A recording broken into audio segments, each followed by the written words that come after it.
Hello, everybody. It's me, Teacher Jessica, and I just want to say hi. How are you? How are you doing?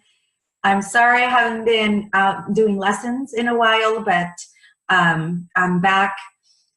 And what I wanted to do today is I wanted to give a lesson that was a little bit more advanced than my other lessons. So today's lesson is going to be about using subordinators, coordinators, and transitions. So if you are a person that has knowledge of English and you consider yourself to be like intermediate, advanced, even advanced high, today's lesson is going to be really helpful. And also just in general, like if you want to sharpen your English, today's lesson is going to talk about more advanced topics. So I hope it's helpful for you, and let's get started. All right, so my face is a little smaller. All right, so let's see what this lesson is about today. Okay, so independent and dependent clauses. What is the difference between an independent and a dependent clause? Independent, think of like an independent mother, or think of an independent woman or an independent man. What are the characteristics of that man or of that woman that's independent? Well, that woman probably has a job. The woman can support herself. The woman does not need anybody. She does fine on her own because she is independent. So she is strong, or he is strong. So when I say independent, I want you to think of strong and can stand on its own. Here it says, an independent clause contains a subject and verb, and it is a complete thought.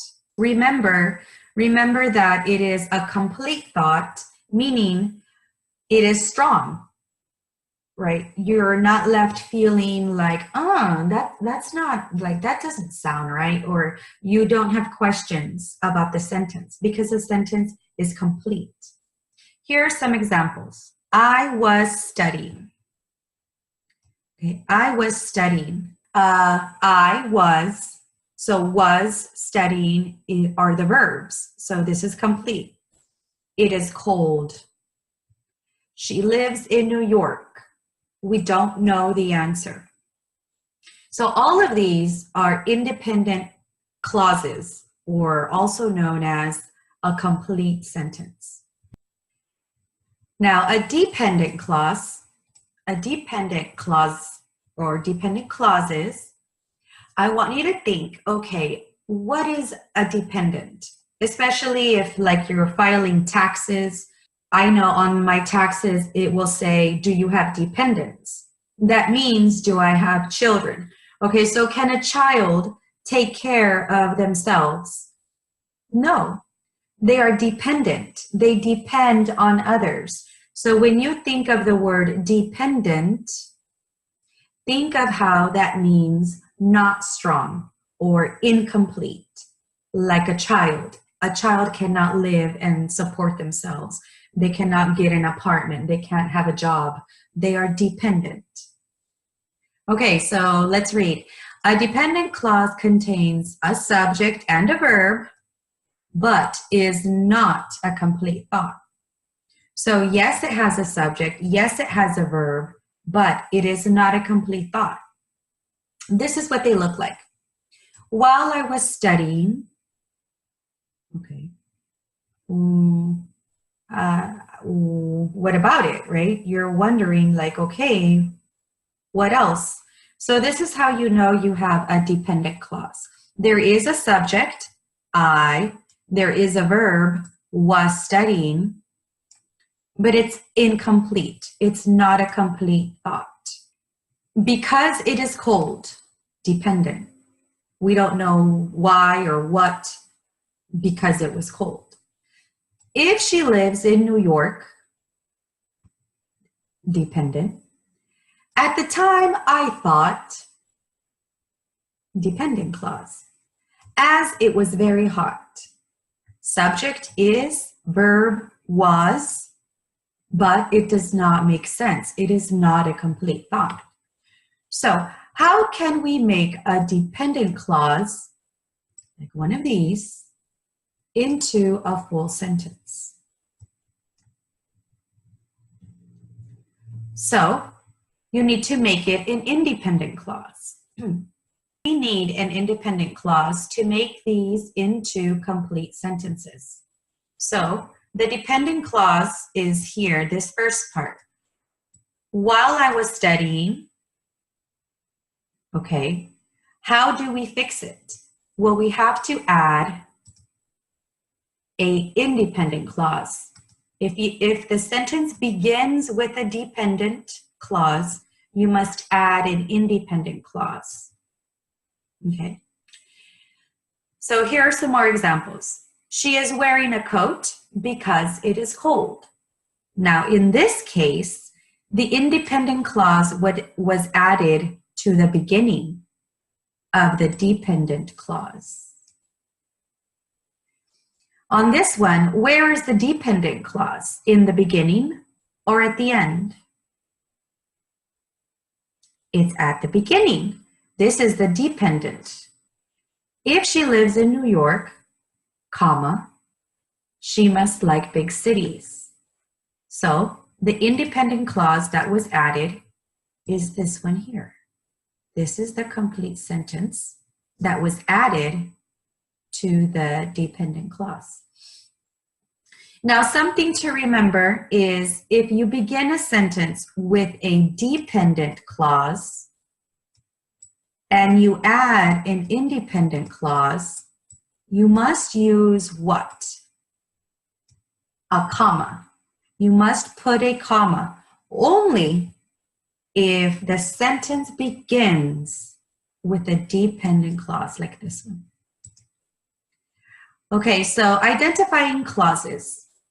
Can you separate each sentence into dependent clause and independent clause? So now we have to look very carefully.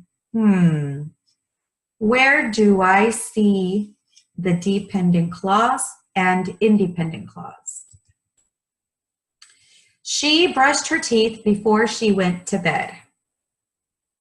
Okay, so what I can do here is I can look for the sentence. Where is the complete thought? Well, she brushed her teeth. This is the independent clause. I'm going to put an IC on it. And this part is the dependent clause. Okay, so and something I want to teach you is, I want to teach you a way so that you can identify when you see a dependent clause. So I used to teach my students this thing called WUBIS. Okay, so it goes like this. This is the acronym: A, W, W, U, B, B, that's enough, I, and S. And 2 S's. Okay, so this is the acronym WUBIS. This will help you memorize or know when you're using a dependent clause. So here I'm going to add and type some words to help. And again, these are for dependent clause. They usually begin with these words, usually. And there's a whole bunch of them, but I'm not going to teach all of them today. They are after, although, when, while, until, unless, because, before, if, in, since, and sometimes so. I'm going to leave it there. So these are words that help what? That help you identify dependent clauses. Okay. So these are also called subordinates, subordinate conjunctions. I can't write it, but I'm going to try my best. I'm using my mouse on this one. Subordinates, okay? Because they link or they have a dependent and an independent clause in a sentence. These are the key words. Okay, let's go back. Okay, number 2, can you identify the dependent and independent clause? Although the interview went well, he didn't get the job. Remember that word, although? Here it is. So this must mean that this is the dependent or independent. Now, dependent, I make this gesture to show like a child, dependent, or independent, like an adult. Yeah, although the interview went well, that's not a complete thought. So this is the dependent clause, and this is the independent clause. He didn't get the job. And what must you always have in between to separate them? The comma. Subordinators. See, this is the word we just learned on the other screen. Subordinators. Dependent clauses begin with subordinators, and here they are. Oh, in case. Well, it's still within. And then while. I think that was on our canvas. Yes, it is. So here we see, if I won the lottery, comma, I would buy a new house. If the subordinator is at the beginning of a sentence, there is always a comma. Now, on example number 2, it's the same sentence, except we reverse it. I would buy a new house if I won the lottery. If the subordinator is in the middle of the sentence, no comma is needed. So take a look. One more time. If the subordinator is at the beginning, yes, you need a comma. If the subordinator is in the middle, then no comma is needed. Find the subordinator and add a comma to the sentence. Okay, so here we're going to look for the subordinator. Don't forget to call me when you arrive. Do you see the subordinator? Let's look at our, I think the word when. When. Okay, and when. So this must mean that this is the, when you arrive is the dependent clause. Don't forget to call me is the independent clause, the complete sentence. Okay, let's do one more. And what again, there's no comma here. There's no comma here because the dependent clause is not at the beginning. It's actually at the end of the sentence. So there's no comma needed here. Let's look at this example, number 2. Although it will be hot tomorrow, it's going to rain. Where's the subordinator? I think it's this one. Although it will be hot tomorrow. So all of this is the dependent clause. And then back here, it's going to rain is the independent clause. So now where do I put my comma?